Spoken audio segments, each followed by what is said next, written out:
Assalamualaikum warahmatullahi ta'ala wabarakatuh. Bismillahirrahmanirrahim.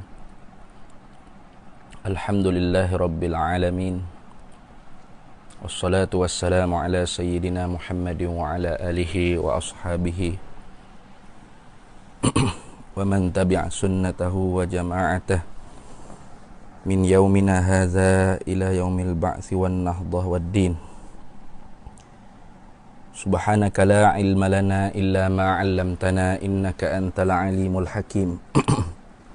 Wa la hawla wa la quwwata illa billahil aliyyil azim. Allahumma iftah 'alaina futuhal 'arifin bika bil hikmah. Waftah 'alaina min ladunka 'ilma. Kama fatahta 'ala sayyidina Muhammadin sallallahu alaihi wasallam bihaqqi Taha sayyidil kaunain. Allahumma iftah 'alaina futuhal 'arifin bika bil hikmah. Alhamdulillahi rabbil alamin. Rabbana iftah bainana wa baina qaumina bil haqqi wa anta khairul fatihina. Wa yassir li amri. Allahumma iftah 'alaina futuhal 'arifin bika bil hikmah. Saddid lisani wahdi qalbi bihaqqi jaddina Sayyidina Rasulillahi sallallahu alaihi wa ala alihi wa sahbihi wa sallam. Rabbi yassir wa la tu'assir wa tamim bil khair ya karim, amma ba'du. Faqala Syekh Zainul Abidin Ibnu Muhammad al-Fattani al-Makki Thumma al-Filfilani rahimahullahu ta'ala wa radiyallahu ta'ala anhu wa qaddasallahu sirrahu wa nafa'anallahu bihi wa bi'ulumihi wa barakatihi wa nafahatihi fid daraini amin ya rabbal alamin. Dan wahdaniyah, artinya arti wahdaniyah esa Allah subhanahu wa ta'ala, pada zatnya zat Allah, dan esa pada sifatnya sifat Allah, dan esa pada af'alnya, yakni pada segala perbuatannya perbuatan Allah. Para penonton, wabil khusus jemaah Masjid Al-Mustaqim, InsyaAllah pada pagi ini kita sambung lagi muzakarah kitab Miftahul Murid fi Ilmi Tauhid yang kita sentiasa bacakan dia di masjid tersebut setiap kuliah maghrib hari Khamis, tetapi jadual berubah sedikit kerana kita menghadapi PKP, Perintah Kawalan Pergerakan, dan diubah kepada kuliah subuh pada pagi ni. InsyaAllah kita sambung pengajian Tauhid Akidah Ahlus Sunnah wal Jamaah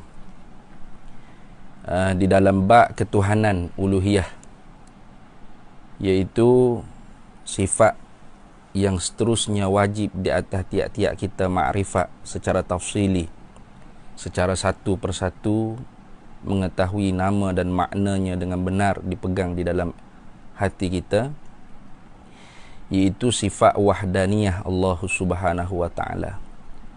Dan sifat wahdaniyah ni sifat yang tersangat penting di dalam pengajian ilmu tauhid, sehingga nama ilmu ni sendirinya diambil daripada salah satu perbahasannya, iaitu wahdaniyah, keesaan Allah subhanahu wa ta'ala dijadikan sebagai nama bagi ilmu, iaitu ilmu tauhid. Wahada yuwahidu tauhidan.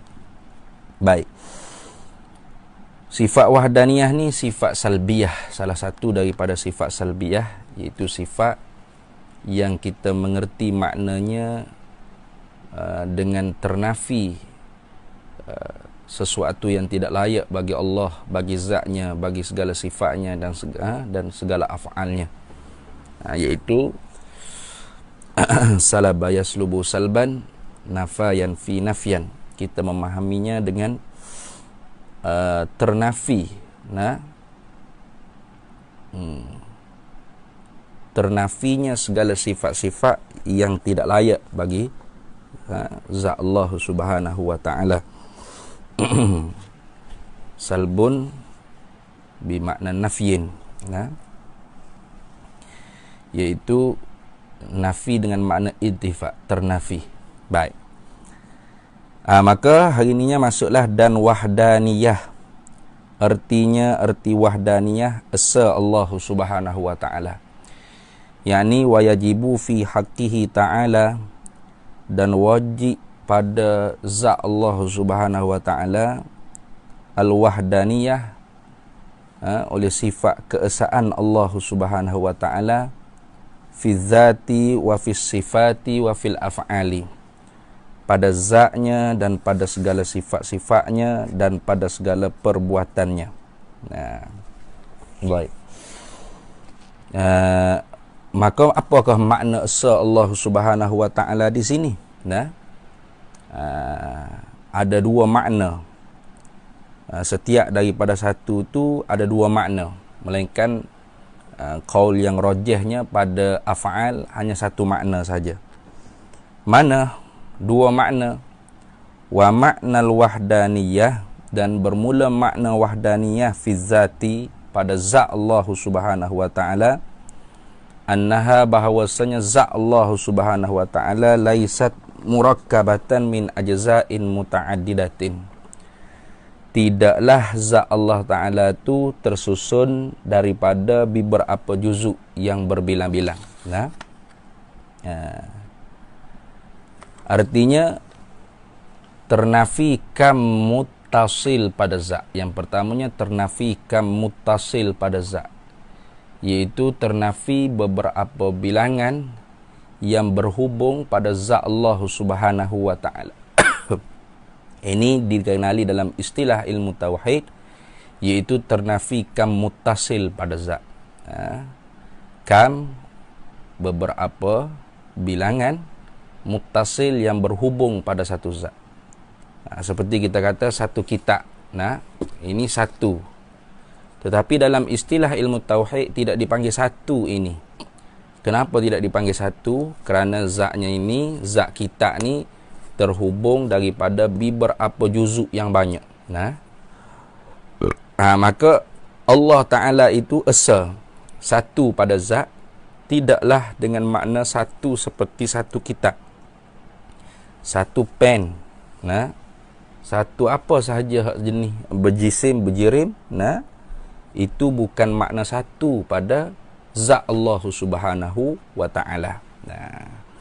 Jadi kalau kita mengiktikadkan Allah Taala tu satu, tetapi zatnya tu tersusun daripada beberapa juzuk, bermakna kita belum lagi mengiktikad, belum lagi berpegang dengan keesaan Allah Subhanahu wa taala. Karena di sananya kita masih lagi berpegang bahawasanya zat Allah Ta'ala tu seperti makhluk. Iaitu apa? Tersusun daripada beberapa juzuk yang berbilang-bilang. Sedangkan makna esa Allah Ta'ala pada zat, pada makna yang pertamanya, annaha laisat murakkabatan min ajza'in muta'addidatin. Bahawasanya zat Allah Ta'ala, tidaklah ia zat Allah Ta'ala tu tersusun daripada beberapa juzuk yang berbilang-bilang, atau satu juzuk yang tidak boleh dikerak, dibelah dan dikrisi.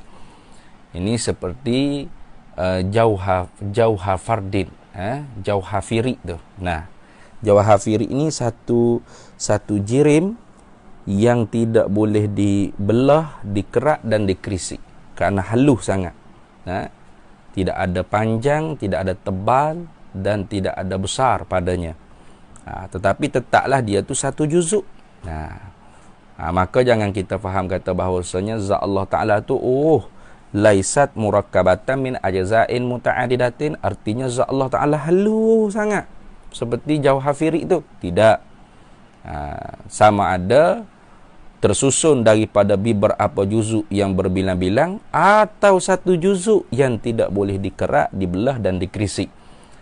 Itu juga termasuk daripada menafikan keesaan pada zat Allah Subhanahu wa taala.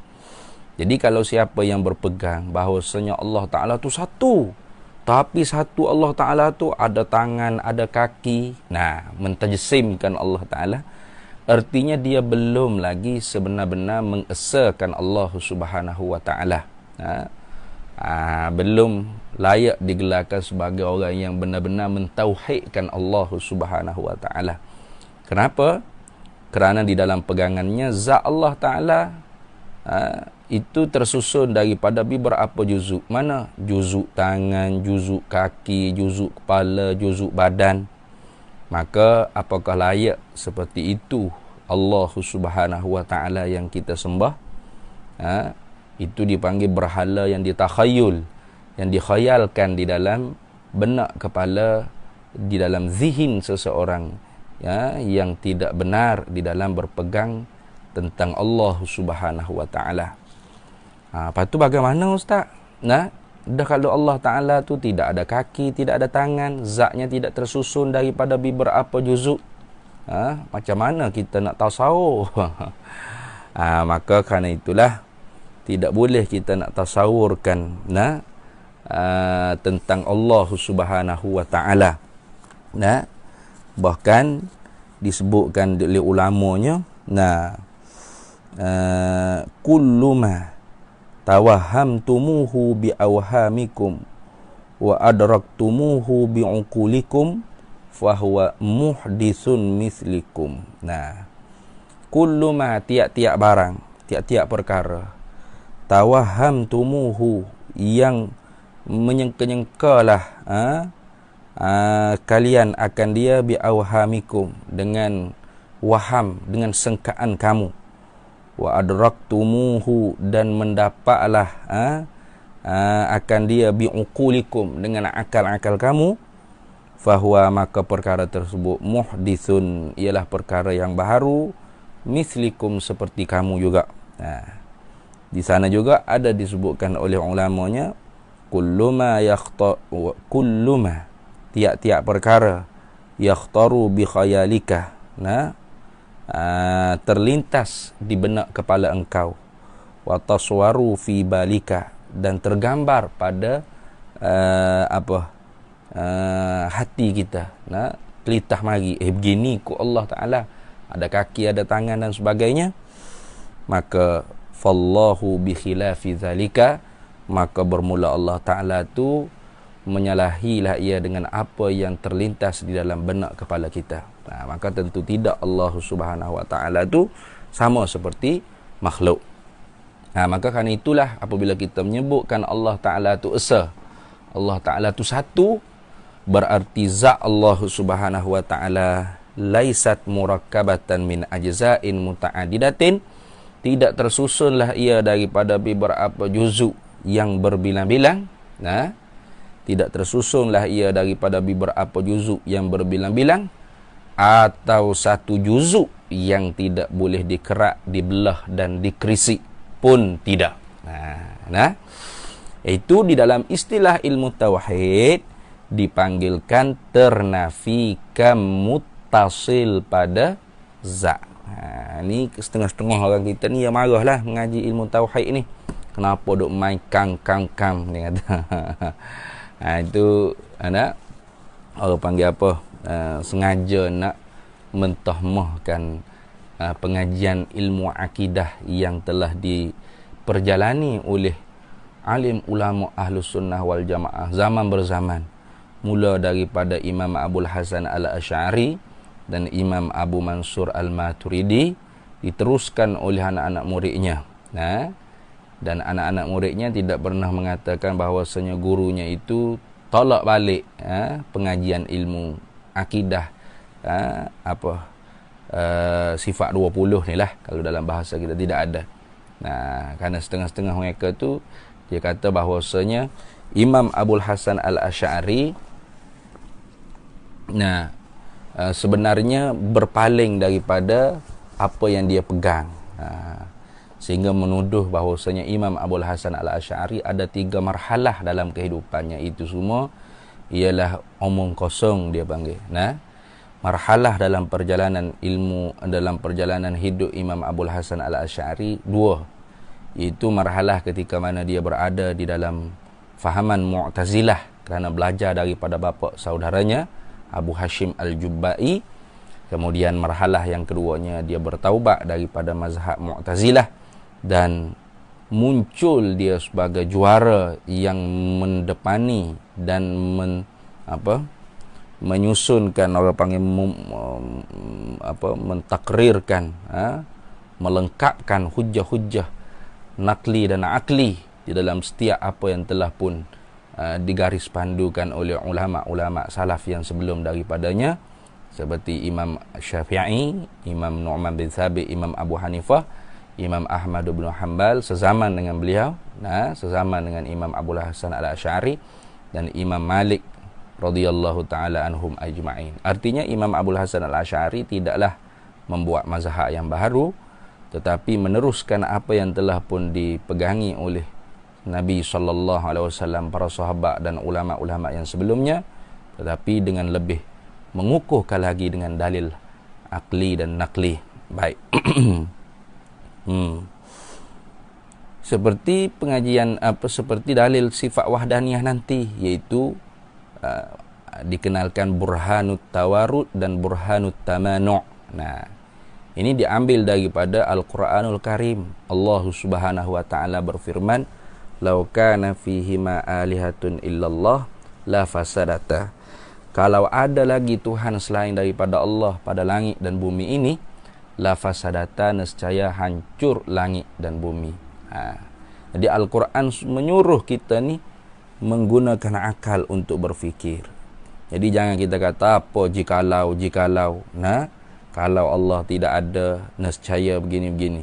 Kalau Allah Ta'ala tidak bersifat dengan esa, nescaya dia berbilang. Kalau dia berbilang begini. Apa kalau-kalau? Ada setengah-setengah sahabat-sahabat kita tu dia mengkritik pengajian ilmu usuluddin, ilmu akidah Ahlus Sunnah wal Jamaah, ilmu sifat 20 ni, dengan pelbagai orang panggil kritikan-kritikan yang fahisyah. Baik. Kalau begitunya selesailah. Tadi dipanggilkan makna kita mengiktikadkan wa ma'nal wahdaniyati fi zati annaha laysat murakkabatan min ajza'in muta'addidatin. Makna wahdaniyah Allah Ta'ala pada zat yang pertamanya, bahawasanya zat Allah Ta'ala itu tidak tersusun daripada beberapa juzuk yang berbilang-bilang, yang banyak. Baik. Itu artinya zat Allah Subhanahu wa taala tidak berjisim, tidak berjirim. Dan begitu juga zat Allah Taala tidak jauha fardin. Tidaklah dengan makna bila kita kata Allah Taala zatnya tidak tersusun daripada beberapa juzuk yang banyak, bermakna zat Allah Taala tu satu juzuk yang halus lah. Tidak. Dua-duanya tidak. Bila sebut kata berjuzuk, tidak lalu. Sama ada dua juzuk, sama ada dua juzuk ke atas atau satu juzuk. Tidak. Kenapa?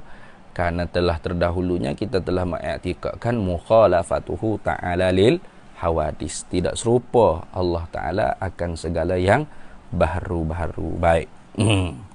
Itu makna yang pertama. Di dalam istilah ilmu usuluddinnya, makna seperti itu dipanggilkan ternafi kamuttasil pada zat. Mana ternafi beberapa bilangan yang berhubung pada satu zat. Macam kita ni satu juga, tetapi satu kita ni tersusun daripada beberapa juzuk yang menjadikan satu tubuh kita. Kita satu juga, tetapi tersusun daripada beberapa juzuk jadi satu kita. Begitu juga apa lagi? Kita nak misal contohnya, seperti pen. Pen pun satu juzuk juga, tetapi tersusun daripada beberapa juzuk-juzuk yang banyak. Apa sajalah, tak kira apa saja. Maka Allah Subhanahu wa taala zatnya tidaklah tersusun daripada beberapa juzuk yang banyak berbilang, atau satu juzuk yang tidak boleh dikerak, dibelah dan dikrisik. Bagaimana tak nampak tu? Tak nampak tu lah nampak dia panggil. Tu. apa, al-ajzu 'anil ma'rifati ma'rifatun, al-ajzu 'anil idraki idraku. Nah, lemah daripada reti memahami tentang Allah, itulah bermakna kita telah memahami Allah. Lemah, tak dapat kita nak kenal Allah, maka itulah makna kita telah mengenal Allah Subhanahu wa taala. Selagi boleh duk beritahu, selagi boleh duk syarah kata Allah tu ada tangan, ada kaki, tubuhnya saiz berapa inci, duduk di mana tepatnya, berpindah randah ke mana, ke sana kemari, maka itu tandanya kita belum mengenal Allah Subhanahu wa taala. Baik, itu makna yang pertama, makna esa Allah taala pada zat. Yang pertamanya ialah ternafi kam muttasil pada zat. Yang keduanya, makna esa Allah taala pada zat ni ada dua makna. Yang pertamanya tadi, annaha laisat murakkabatan min ajza'in muta'addidatin. Yang keduanya ialah la saniyalahu fi zatihi. Tidak ada dua, tidak ada zat selain daripada zat Allah yang sama seperti zat Allah, nak cukup dua dengan Allah. Tak ada. La saniyalahu fi zatihi. Tidak ada yang kedua baginya Allah pada zat. Artinya, tidak ada zat yang selain daripada zat Allah yang sama seperti zat Allah. Zat selain daripada zat Allah Ta'ala tu ada. Zat selain daripada zat Allah Ta'ala tu ada banyak. Macam zat kita semualah. Zat lembu, zat kerbau, bukan zat dalam ilmu sains, zat besi, zat vitamin, kalsium tu bukan. Zat ni maqama binafsih. Benda hak boleh maqama binafsihi. Benda yang berdiri dengan diri dia sendiri. Makna benda hak bawa tubuh dia sendiri. Tidak berajak nak tumpang di benda lain. Itu dia panggil zat dalam istilah ilmu tauhid. Baik. Ini kerap kali dah kita ulang dalam kuliah-kuliah kita di Masjid Al-Mustaqim tu. Baik. Kalau gitunya, zat Allah Subhanahu wa taala satu, tak ada lala. Ini senanglah difahami. Ada pun zat selain zat Allah Ta'ala yang tak serupa dengan zat Allah Ta'ala tu banyak. Zat kerusi, zat meja, zat buku, zat pen, zat handphone, zat macam-macam banyaklah zat. Zat tubuh kita, zat kucing, zat haiwan, apa saja tumbuh-tumbuhan. Itu zat lah ke tu yang boleh kakar tubuh dia sendiri, yang boleh bawa diri dia sendiri, tidak kena berajak tumpang di benda lain. Itu dia panggil zat belaka tu. Tetapi zat yang selain daripada zat Allah Ta'ala tu, yang banyak tu tak sama dengan zat Allah Ta'ala. Tidak sama. Bermakna tidak ada zat selain daripada zat Allah Ta'ala yang sama seperti zat Allah Ta'ala. Nak cukup dua dengan Allah Ta'ala tu tak ada. Jangan kata 3, 4, 5 nes juta. Nak cukup dua dengan Tuhan pun tak ada. Nak genap dengan Tuhan, nak menggenapkan dua dengan Tuhan tu tak ada. Artinya, zat seperti tu satu tak ada lala. Satu tak ada lala. Itu dia panggil ternafi kam munfasil pada zat. Kam munfasil artinya kam beberapa bilangan, munfasil yang bercerai daripada zat. Maknanya bila kita sebut Allah Ta'ala esa pada zat, bermakna dua makna. Mana? Pertama tadi, annaha laisat murakkabatan min ajza'in muta'addidatin. Satu, ternafi kam muttasil pada zat. Yang keduanya, la saniyalahu fi zatih. Tidak ada yang kedua baginya Allah pada zat. Itu ternafi kam munfasil pada zat. Habis situ. Baik. Kemudiannya, dan esa pada sifatnya, sifat Allah. Dan esa pada sifatnya. Bila sebut kata sifatnya, bukan sifatun tak. Sifatun artinya segala sifat. Okey, sifat Allah Ta'ala tu banyak. Macam mana boleh kata esa pula? Ni kadang-kadang orang keliru ni. Kalau dia tak mengaji ilmu tauhid, dia akan keliru. Dia jadi pening jadi. esa Allah pada sifat. Macam mana esa Allah Ta'ala pada sifat? Sifat Allah Ta'ala tu banyak. Nah, di dalam pengajian ilmu akidah Ahlus Sunnah wal Jamaah, sifat Allah Ta'ala bukan hanya ada 20 atau 13. Ini mesti difahami oleh para penonton semua, kerana di sananya pernah saya dengar ada orang kata Asy'ariyah Maturidiyah, sifat pengajian ilmu akidah Asy'ariyah Maturidiyah ni dikatakan menghakkan sifat Allah Ta'ala setakat 13 atau 20 sahaja. Tak betul tu. Itu dia panggil tohmahan, tuduhan atau fitnah yang tidak ada orang panggil dalil padanya. Tidak ada orang panggil dalil padanya. Hanya sekadar orang panggil nak mengelirukan masyarakat awam. Sedangkan kalau orang benar-benar mengaji ilmu akidah, mengaji ilmu tauhid, pasti dia akan mengetahui dengan sebenar bahawasanya sifat Allah Ta'ala tu banyak. Tidak dapat kita nak bilang dengan jari jemari kita. Tidak ada angka kita boleh nak bilang berapakah sifat Allah Subhanahu Wa Ta'ala. Tidak ada. Lepas tu yang 20, 13 sifat, 20 sifat tu, itu sekadar yang dapat dibilang. Sekadar yang dapat dibilang oleh ulama. Asy'ariyah kata 13 sifat. Maturidiyah, iaitu qaul Qadhi Abu Bakar Al-Baqillani dan Imamul Haramain, dan menjalani oleh Imam Sanusi dengan pandangan tersebut, itu 20. Dan ada lagi khilaf-khilaf yang lainnya seperti sifat idrak, sifat takwin, kaunuhu mukawinan, kaunuhu mudrikan. Itu menambahkan lagi sifat-sifat sehingga menjadi kepada 24 sifat. 24 ialah 24 sifat. Jadi itu khilaf pada membilang yang wajib diketahui secara satu persatu. Tafsili dia panggil, satu persatu. Maka sebab tu sebelum kita masuk melangkah kepada pengajian ilmu sifat 20 secara tafsili di dalam kisim uluhiyah rububiyah, terlebih dahulu pasti ulama akan menjagakan dengan makrifat ijmali, iman ijmali. Mana? Wajib dah kita i'tiqad di dalam hati kita bahawasanya Allah Ta'ala tu bersifat dengan segala sifat kesempurnaan. Sifat kesempurnaan yang bagaimana? Sifat kesempurnaan yang melayakkan zatnya disembah, iaitu bukan kesempurnaan di sisi kita. Kerana ada yang dikatakan sempurna di kita, tetapi di Allah lemah, kekurangan.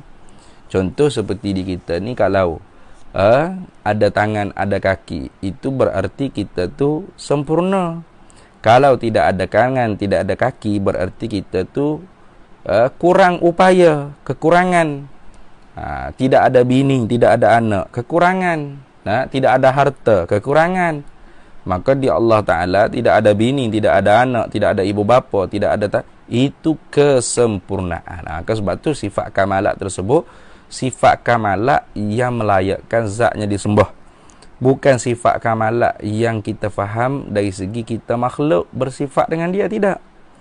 Kalau gitunya sifat-sifat Allah Ta'ala yang seperti itu tu amat banyak. Amat banyak. Tidak boleh kita nak bilang dengan jari jemari kita. Itu.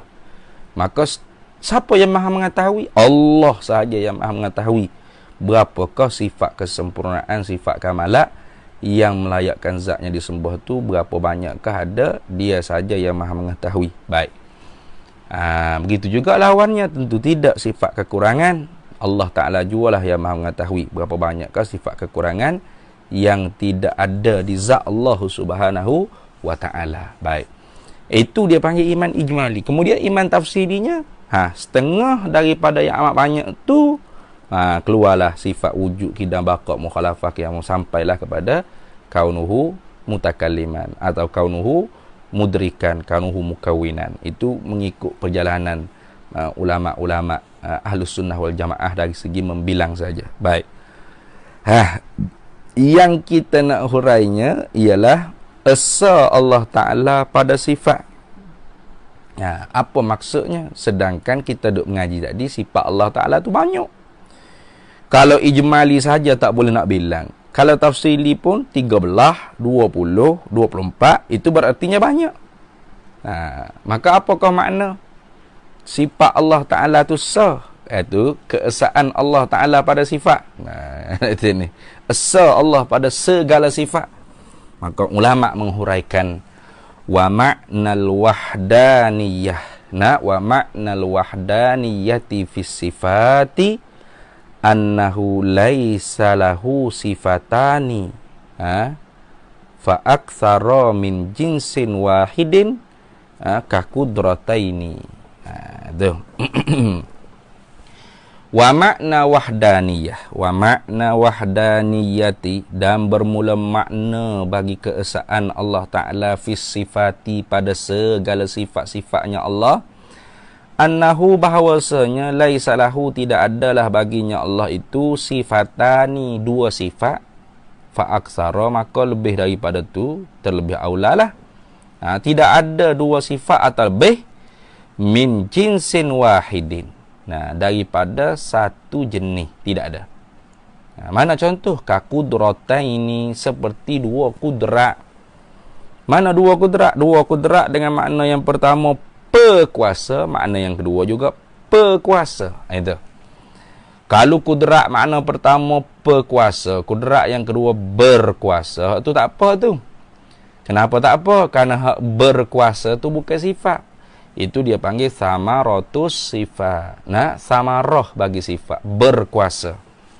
Di sinilah kalau kita perhati dengan secara cermat, perhati dengan secara teliti, dengan secara halusi, bermakna apa yang telah ditajdid, diperbaharui penterjemahan sifat-sifat ma'ani oleh al-alimul allamah al-mujaddid fi ilmil kalami al-mudaqqiq al-muhaqqiq Syekh Wan Ismail bin Abdul Qadir Al-Fattani Al-Makki, iaitu yang dikenali dengan Pak Da'il Mekah,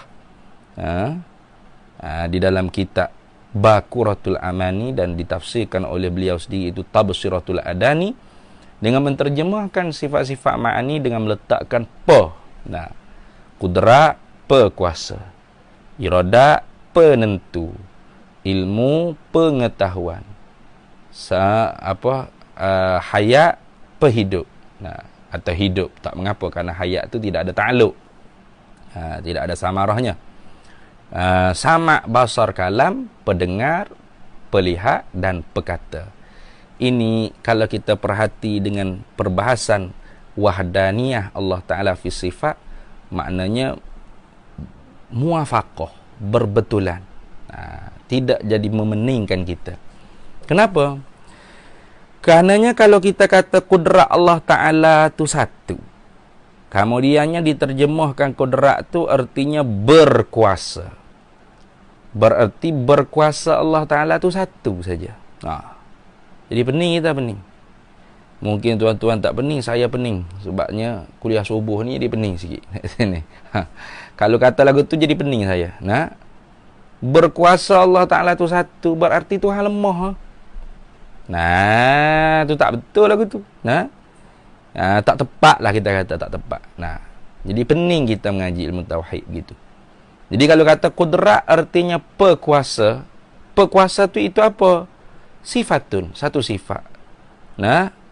Wujudiyatun, qadimatun, baqiyatun. Mukhalafatul lil qudratil hawadith. Lagi qaimatun fi zatillahi ta'ala. Itu beres, selesai. Pekuasa tu satu sifat yang sungguh lagi ada, yang adanya sedia kala, yang kekal tak berubah. Yang lagi pula tak serupa dengan segala pekuasa yang baru. Adanya dia di zat Allah Subhanahu wa taala. Satu sifat. Yang dengan dialah Allah Ta'ala berkuasa. Itu. Allah Ta'ala berkuasa, mengada, meniada. Berarti berkuasa tu banyak. Berkuasa tu banyak lah. Tiap-tiap benda mungkin ni Allah Ta'ala yang buat. Tiap-tiap makhluk ni. Innallaha ala kulli syai'in qadirun. Innallaha, sesungguhnya Allah Ta'ala ala kulli syai', di atas tiap-tiap sesuatu yang mungkin, yang makhluk ni, kainat ni, mungkinat ni. Qadirun, dialah zat yang maha amat berkuasa. Artinya zatun muttasifatun bil qudrati, zat yang bersifat dengan sifat berkuasa. Karena dia berkuasa berarti ada di zatnya sifat berkuasa. Dan inilah yang diingkar, yang diingkari, yang dinafikan oleh Mu'tazilah. Hingga Mu'tazilah itu digelarkan juga dengan Mu'attilah. Apa? Yang mentaktil, yang menghampakan, yang mengkosongkan zat Allah daripada sifat. Kenapa kata Mu'tazilah? Kalau zat Allah Ta'ala mempunyai sifat, maka persoalannya yang pertama, di dalam Al-Quran tidak ada menyebutkan zat Allah Ta'ala tu ada sifat. Tidak ada.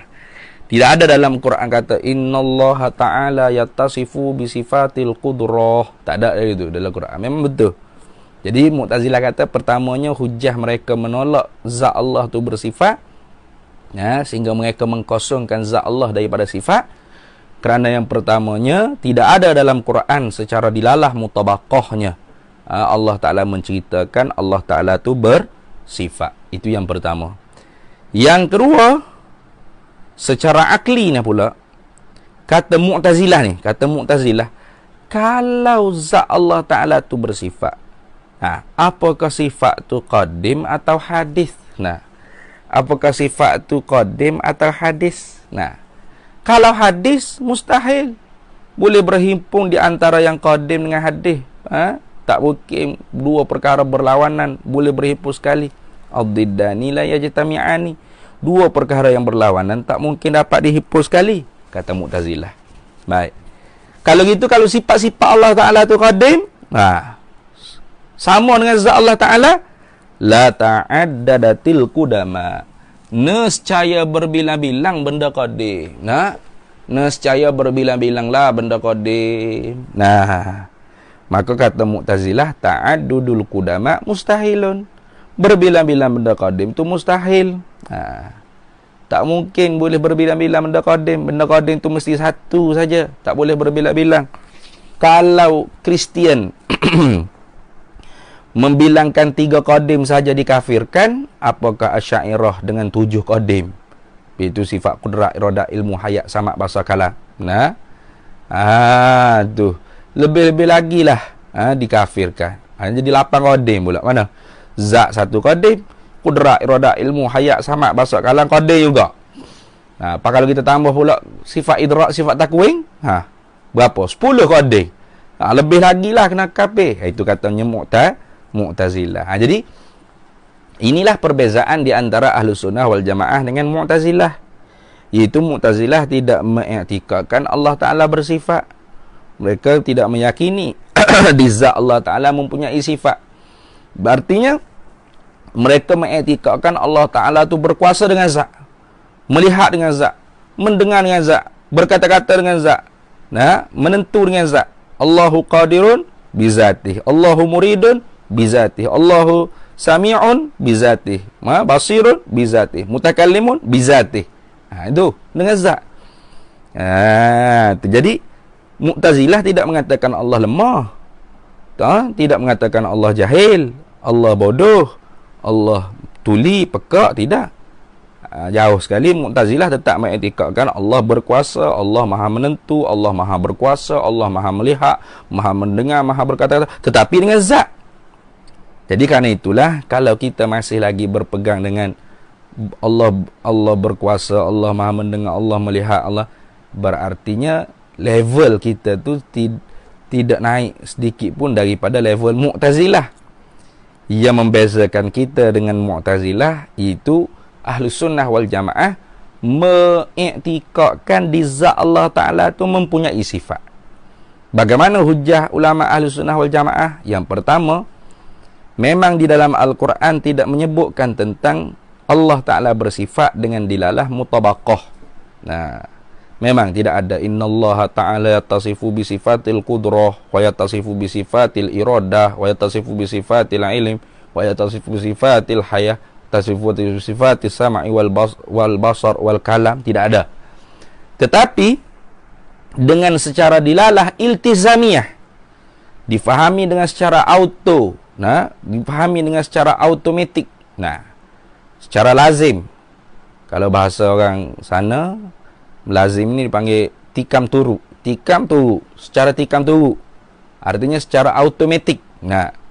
Bila Allah Ta'ala yang menceritakan bahawasanya dia zat yang maha berkuasa, innallaha ala kulli syai'in qadir, berartinya di zatnya mempunyai sifat kudrah. Itu secara lazim tu. Artinya zatnya mempunyai sifat iradah. Bila dia kata innallaha bi kulli syai'in alimun, berartinya di zatnya ada sifat ilmun. Bila dia kata wa huwas sami'ul basir, berarti di zatnya ada sifat sam'un wa basarun. Ini difahami dengan secara dilalah iltizamiyah. Lepas tu kenapa Allah Ta'ala tak cerita? Itu orang panggil uslub gaya Al-Quran. Memanglah kerana Quran tu qaulan baligha, perkataan yang menyampaikan kepada hati-hati mustami'in, hati-hati para pendengar, para pembaca. Jadi tidak perlu Allah Ta'ala menceritakan satu persatu. Nampak bodoh sangatlah kita. Kena ajar seka-seka baru faham. Jadi ulama ahli sunnah mencerdaskan akal bahawasanya Allah Ta'ala walaupun tidak menceritakan dia bersifat, tetapi dengan secara lazimnya difahamkan bila Allah Ta'ala mengatakan dia zat yang maha berkuasa, zat yang maha melihat, zat yang maha mendengar, zat yang maha berkata-kata, zat yang maha menentu, zat yang maha mengetahui, berarti di zatnya ada sifat penentu, pekuasa, pengetahuan, pendengar, pelihat, perkata. Itu. Jadi kalau kita menjalani di atas jalanan terjemah sifat ma'ani oleh Pak Da'i Mekah, maka kita tidak akan jadi pening di dalam pengajian ilmu tauhid ini. Baik. Jadi asa pada sifat bermakna annahu laisa lahu sifatani fa aktsara min jinsin wahidin ka qudrataini masalan. Makna asa Allah Ta'ala pada sifat, berarti sifat Allah Ta'ala tu bukan satu saja, bukan. Banyak sifat Allah Ta'ala. Tapi tidak ada dua sifat atau lebih daripada jenis yang sama. Seperti dua kudrat. Tidak ada begitu. Dua iradat, 5 ilmu, 10 hayat, 17 sama, 18 basar, 1 juta kalam. Tak ada gitu. Lepas tu, sifat Allah Ta'ala tu banyak, tapi satu-satu jenis jua. Itu. Satu-satu jenis saja. Satu kudrat, satu iradat, satu ilmun, satu hayat, satu sama', satu basar, satu kalam. Itu maksud. Jadi kalau kita kata satu kudrat, artinya satu berkuasa. Itu tepat. Kalau satu kudrat, artinya satu berkuasa Allah. Pening jadi kita. Satu iradat, satu menentu. Allah lemahnya Tuhan. Satu iradat, satu penentu. Menentu banyak. Satu ilmu, artinya satu pengetahuan. Mengetahui banyak. Satu sama, satu pendengar. Mendengar banyak. Tiap-tiap benda ada tu dengar belaka. Tak kira warna atau suara. Satu basar, satu pelihat. Melihat banyak. Tiap-tiap benda ada, tak kira warna atau suara, Tuhan dengar, Tuhan lihat belaka. Satu kalam, satu perkata. Berkata-kata bukan sifat. Maka banyak nanti ni. Allah berkata-kata dengan Nabi Musa, berkata-kata dengan Nabi Muhammad sallallahu alaihi wasallam. Tilkar rusulu faddalna ba'dahum ala ba'di minhum man kallamallah. Itu. Wa kallamallahu Musa taklima dan sebagainya banyak lagi. Artinya berkata-kata tu bukan sifat. Yang sifat yang berdiri ada di zat yang satu tidak berbilang tu ialah kalam dengan makna perkata. Baik. Jadi kalau kita menjalani terjemahan dengan cara Pak Da'i Mekah, insya-Allah dia jadi tidak akan semabul, tidak akan pening dengan perbahasan sifat wahdaniyah. Bahkan jadi nampak lalu dah. Cerah. Oh, betul. Satu kudrat, satu iradat. Kenapa? Kerana esa Allah pada segala sifat dengan makna sifat Allah Ta'ala tu banyak. tapi satu-satu jenis jua. Nah, tidak ada laisa lahu sifatani fa aksara min jinsin wahidin ka qudrataini. Nah, masalahnya tu. Nah, tidak ada begitu. Nah, tidak ada dua kudrat, tiga iradat, tidak ada. Paham seperti ini nih dipanggil maknanya kita menafi atau telah ternafinya kamutasil pada sifat. Beberapa bilangan sifat yang berhubung pada satu zat. Ternafi, tolak. Artinya sifat-sifat Allah Ta'ala tu banyak, tapi satu-satu jenis jua. Tidak ada dua daripada satu jenis yang sama. Tidak ada. Habis itu.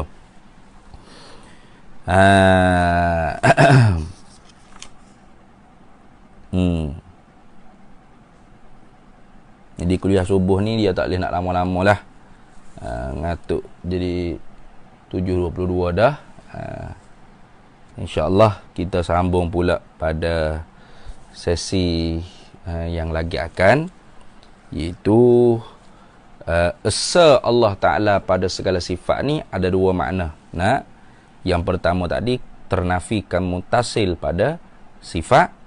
Yang keduanya ialah ternafikan munfasil pada sifat. Mana? Walaisa li ghairihi sifatun tusyabihu sifatahu ta'ala. Tidak ada bagi zat orang lain satu sifat pun yang menyerupai lah ia sifat akan satu sifatnya Allah Ta'ala. Jadi kita semua ni adalah rasa berkuasa kita, pengetahuan ke, tapi tidak ada satu pun yang sama dengan sifat Allah Ta'ala yang ada di zat Allah Ta'ala. Sama pada nama, tapi maknanya berbeza. Kenapa?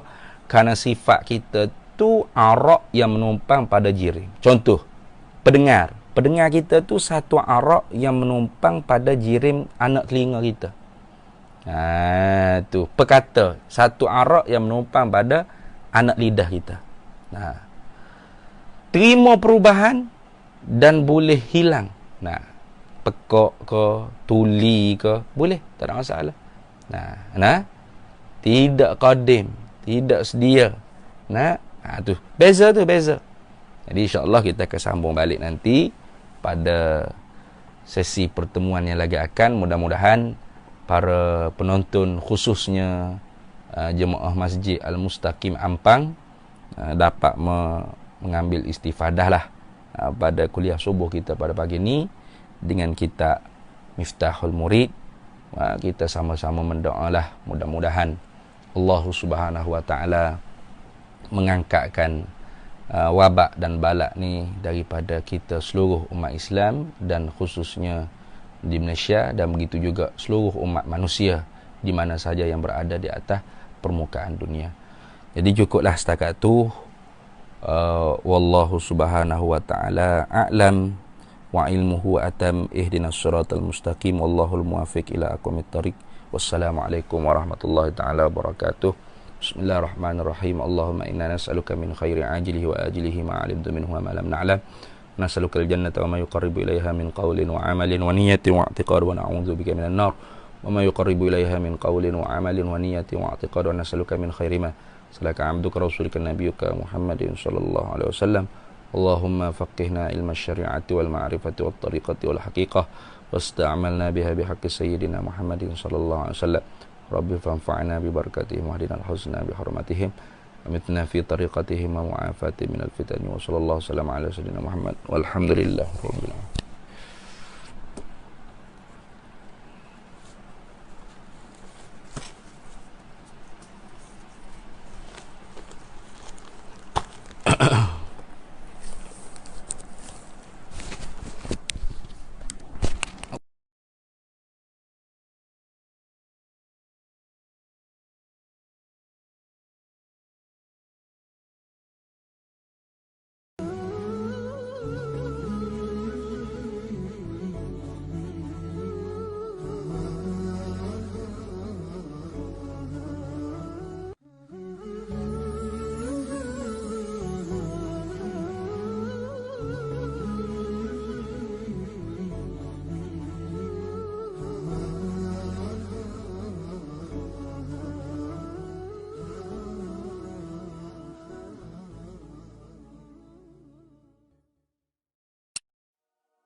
Hey.